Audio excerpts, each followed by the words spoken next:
नमस्कार दोस्तों। 5 minute current affair में आपका बहुत बहुत स्वागत है। आज के इस एपिसोड में हम 12 और 13 मार्च दोनों दिन का 5 मिनट करंट अफेयर डिस्कस करेंगे, क्योंकि किसी कारणवश ये क्लास नहीं हो पाई थी। इसका आपको पीडीएफ अगर लेना है तो IAS prep official Telegram channel है, वहां से आप प्राप्त कर सकते हैं। और आप पढ़ सकते हैं इसको हमारे ऐप और upsctarget.com वेबसाइट पे। हमारा ऐप डाउनलोड करिए, आईएएस प्रेप एकेडमी, और डेली का करंट टू द पॉइंट पढ़िए, अच्छा पढ़िए, जिससे कि आपके क्वेश्चन सही हो जाए। पहली न्यूज है, उत्पादन क्षमता के हिसाब से भारत में अब तक का सबसे बड़ा फ्लोटिंग सोलर पावर प्लांट किस प्रदेश में स्थापित किया जा रहा है? तो ये जो स्थापित किया जा रहा है, तेलंगाना में स्थापित किया जा रहा है। 100 मेगावाट का है। मई जून तक ये चलने लगेगा और एनटीपीसी द्वारा ये जलाशय में स्थापित किया जा रहा है। किस सुप्रसिद्ध अभिनेता को international federation of film archives FIAF पुरस्कार 2021 से सम्मानित किया जाएगा? तो ये है Amitabh Bachchan. Amitabh Bachchan international federation of film archives पुरस्कार से सम्मानित होने वाले पहले भारतीय होंगे।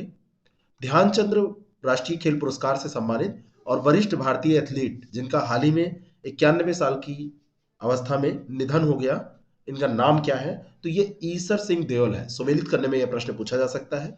1951 के बाद अपने संपूर्ण अंतर्राष्ट्रीय कैरियर में कई पदक इन्होंने जीते और आजीवन योगदान देखते हुए 2009 में ध्यानचंद राष्ट्रीय पुरस्कार से उनको सम्मानित किया गया था। ये एथलीट थे। एसेस्ट रिकंस्ट्रक्शन को इंडिया लिमिटेड ARCIL के प्रमुख के रूप में किसे नियुक्त किया गया है? तो यह है Pallav Mohapatra, central bank of India के पूर्व CEO ये रह चुके हैं। किस भारतीय संस्थान ने आर्थिक मामलों के विभाग के साथ परिसंपत्ति मुद्रीकरण पर एक राष्ट्रीय स्तर पर वर्चुअल कार्यशाला का आयोजन किया असेस्ट मोनेटाइजेशन पर? तो यह है नीति आयोग। नीति आयोग ने आर्थिक मामलों के विभाग DEA के साथ मिलकर परिसंपत्ति विमुद्रीकरण पर एक राष्ट्रीय स्तर की वर्चुअल कार्यशाला का आयोजन किया है और इसकी अध्यक्षता वित्त मंत्री निर्मला सीतारमण ने की है। किस विभाग ने अपने अधिकारियों के लिए ऑनलाइन 5G प्रमाणन पाठ्यक्रम शुरू किया है? तो यह है दूरसंचार विभाग। दूरसंचार विभाग ने 5G प्रमाणन पाठ्यक्रम शुरू किया है और इसका लक्ष्य है 5G विशेषज्ञों और नीति निर्माताओं को एक इन हाउस पूल के रूप में प्रस्तुत करना।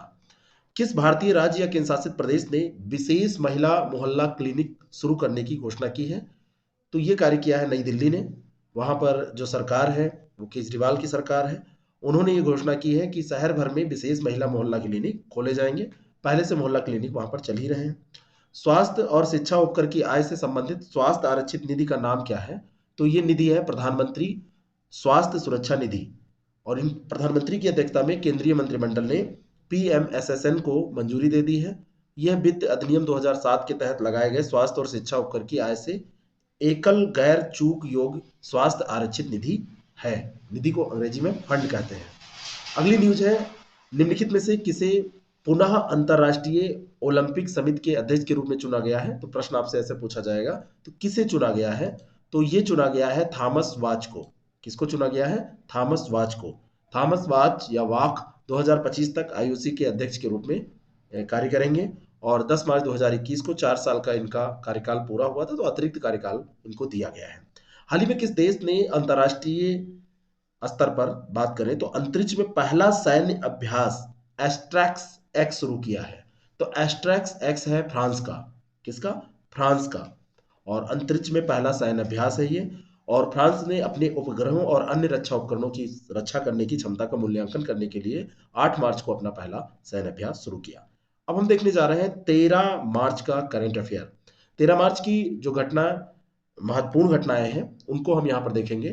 पहली घटना यही है, न्यूज है कि विश्व का सबसे शक्तिशाली सुपर कंप्यूटर कौन सा है? तो यह है फुगाकू। जापान के वैज्ञानिकों ने ये सबसे शक्तिशाली सुपर कंप्यूटर फुगाकू को पूरी तरीके से विकसित कर लिया है। पहले ये चर्चा में आया था, लास्ट ईयर से चर्चा में था कि ये सबसे फास्ट होगा, लेकिन अब ये पूर्णतया अच्छे से डेवलप कर लिया गया है।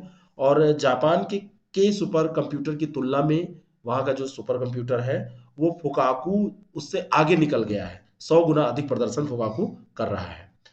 अगली न्यूज है, प्रधानमंत्री ने 12 मार्च 2021 को कहां पर आजादी के अमृत महोत्सव इंडिया एट 75 का उद्घाटन किया?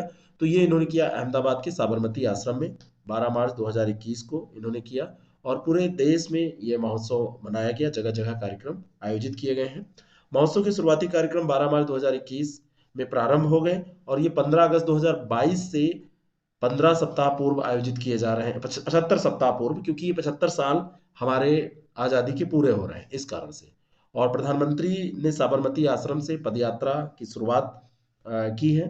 241 मील की यात्रा 25 दिन में 5 अप्रैल को समाप्त होगी, जो कि गांधी जी की जो यात्रा थी उसका प्रतीक है।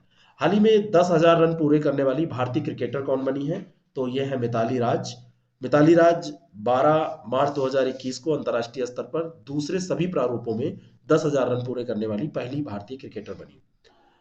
हाल ही में किस देश के नेताओं ने क्वाड लीडर समिट में हिस्सा लिया? तो क्वाड जो लीडर समिट हुई थी है, इसमें 4 देश हैं, भारत, ऑस्ट्रेलिया, जापान और अमेरिका। ये 4 देश हैं जहां के प्रधानमंत्री जैसे भारत के नरेंद्र मोदी, ऑस्ट्रेलिया के प्रधानमंत्री स्कॉट मॉरिसन, जापान के योशिहिदे सुगा वहां के प्रधानमंत्री हैं, और अमेरिकी राष्ट्रपति जो बाइडेन ने इसमें भाग लिया है। हाल ही में कितने लेखकों को साहित्य अकादमी पुरस्कार 2020 से सम्मानित किया गया? तो ये 20 लेखकों की घोषणा की गई है। 20 विजेता इससे 2020 के पुरस्कार से सम्मानित किए गए हैं। राजनीतिक लेखक एम वीरप्पा मोइली, है ना, एम बी मोइली इनको कह सकते हैं, लेकिन इनका नाम पूरा ही आप याद रखिए, एम वीरप्पा मोइली। कवि अरुंधति सुब्रमण्यम सहित 20 लेखकों को साहित्य अकादमी पुरस्कार 2020 से सम्मानित किया गया है। हाल के एक अध्ययन के अनुसार महासागरों के गर्म होने के लिए किस प्रजाति के चपापचय या मोटेबुलिज्म पर असर पड़ता है? तो ये सार्क पर पड़ता है, क्योंकि सार्क महासागरों में रहती हैं। और अभी एक ताजा अध्ययन में कहा गया है कि तापमान में पाले गए सार्क का वजन औसत तापमान में रहने वाली सार्क से कम होता है, तो ये असर उन पर पड़ता है। अगली न्यूज है कि एपेडा किस केंद्रीय मंत्रालय के तहत स्थापित किया गया था? तो एपेडा का जो स्थापना है एपेडा की, ये वाणिज्य और उद्योग मंत्रालय के तहत की गई है। कृषि और प्रसंस्कृत खाद्य उत्पाद विक्रय विकास प्राधिकरण, ये इसका फुल फॉर्म है, और भारत सरकार द्वारा अपेडा अधिनियम के तहत स्थापित किया गया है, वाणिज्य और उद्योग मंत्रालय के तहत। हाल ही में लॉन्च की गई एक्सलरेटर बैंगलोर एक्सबी पहल के लाभार्थी कौन है? तो ये लाभार्थी है महिलाओं के स्वामित्व वाले सूक्ष्म व्यवसाय, जो माइक्रो लेवल पर व्यवसाय होते हैं, जो महिलाएं संभाल रही हैं।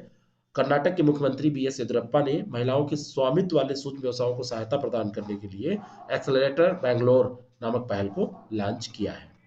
अगली न्यूज है कि हाल ही में भारतीय नौसेना में शामिल पारंपरिक पनडुब्बी का नाम क्या है? तो यह है आईएनएस करंज। आईएनएस करंज जो है ये स्कॉर्पियन श्रेणी की तीसरी पारंपरिक डीजल इलेक्ट्रिक पनडुब्बी है, जिसे भारतीय नौसेना में शामिल किया गया है। और अंतिम न्यूज है दोनों दिनों की मिला के 12 और 13 तारीख की, उत्पादन क्षमता के हिसाब से भारत में अब तक का सबसे बड़ा फ्लोटिंग सोलर पावर प्लांट किस प्रदेश में स्थापित किया जा रहा है? तो ये तेलंगाना में है। ठीक है, ये जो पावर प्लांट है ये तेलंगाना में, इसको ये रिपीट हो रहा है, सॉरी। तो ये हमारा रहा करंट अफेयर 2 दिन का। अगर आप यूपीपीसीएस का एग्जाम दे रहे हैं तो हमारी टेस्ट सीरीज प्रोग्राम को आप ज्वाइन कर सकते हैं, और इस करंट अफेयर को पढ़ने के लिए डे बाय डे आप हमारा ऐप इंस्टॉल करिए, आईएएस प्रेप एकेडमी का ऐप। उसमें अपडेट आके ये पूरा सब कंप्लीट हो रहा है, और उसमें अब करंट अफेयर भी आने लगेगा, और उसमें बहुत सारे मॉक टेस्ट और इन सब चीज़ों का लाभ आप उठा सकते हैं। Thank you.